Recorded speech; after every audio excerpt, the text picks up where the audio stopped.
Welcome to New Hampshire's Business. I'm Fred Coker. New Hampshire has one of the highest rates of potential surprise ambulance bills among the states, but New Hampshire ambulance providers still struggle, and here's the story. The New Hampshire Department Review of Ambulance Claims data shows significant level of high-cost claims for ground ambulance services. 10% of 214 claims for non-emergency advanced life support between $2,950 and $11,600. The median balance bill is $3,570. Now, 81% receive ambulance services from out-of-network providers. Now, the New Hampshire Ambulance Association member survey shows an EMS system in crisis. That was a sentiment from 68% of the members. Low reimbursement rates by Medicaid and Medicare and commercial insurance, a major contributor to the EMS crisis. The New Hampshire Balance Billing Law update for 2024 excludes ambulances, but it prohibits surprise medical bills from out-of-network providers for emergency medical services in any health care at an in-network facility.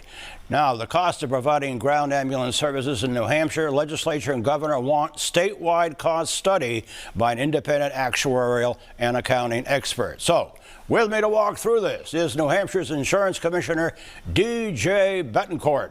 Welcome. Nice to have you in the studio. Always a pleasure. Thank you. As you know, individuals in New Hampshire are paying sometimes surprise balanced bills for the ambulance ride to the hospital. That's right.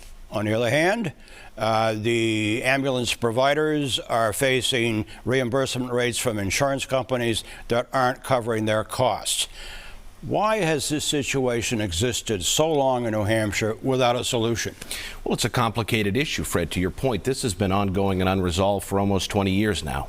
And what we've got to try to do is to find a balance between ensuring that our ambulance providers have the resources that they need to maintain operations, to maintain an appropriate state of readiness, and to ensure that New Hampshire citizens have access to these emergency services statewide, while on the other hand, not trying to get that financial support to them purely on the backs of the consumer, whether that be through a balanced bill or whether that be through higher insurance premiums. We do not want to go back to where we were 8 years ago, where we had very high health insurance premiums. The state has done a wonderful job the past 8 years. Governor Sununu, the legislature, everybody, to the point where we have some of the lowest health insurance premiums in the nation here in New Hampshire, despite the fact we're in a part of the country with some of the highest health care costs. But the New Hampshire Ambulance Association has reminded me that the majority of ambulance providers in New Hampshire are local. They're municipal, they're fire departments,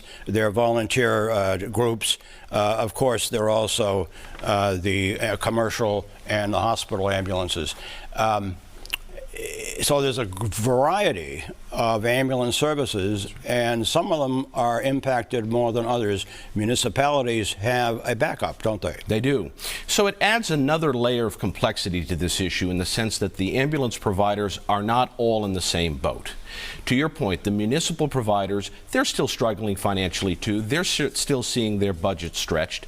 But at the end of the day, they have a backstop, and that backstop is their local fire department's budget and then ultimately the property taxpayer. Right. It is the private commercial ambulance providers that don't have that backstop. They're a private business. If they don't have sufficient revenue to balance their books, they go out of business. So because there's a little bit of a nuance there, it has, as I said, made resolving this issue a little bit more complicated. Now, your insurance department is supervising, as I understand it, a state government request for proposal just issued for a New Hampshire ground ambulance cost study and development of a cost-based reimbursement rate schedule for ambulance services by an accounting expert. What do you hope to get out of that? Well, we want to bring, and I say this affectionately, the math geeks to bear. We're going to do an actuarial analysis to take a look at what the appropriate commercial insurance rate should be.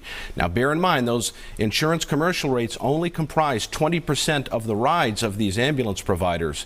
So we'll try to get some accurate rates based on the math, but it's also going to be important that the ambulance providers innovate and reform their business model, because it's not sustainable. And again, we cannot expect that we're going to be able to balance their books completely on the backs of the insurance premium taxpayer. And hopefully the customer will know when they call 911 what they're going to get. Absolutely. That's the goal. Okay. My thanks to Insurance Commissioner D.J. Betancourt. And if you missed part of this briefing on ambulances, You can go to WMUR.com, where it will be posted all this week.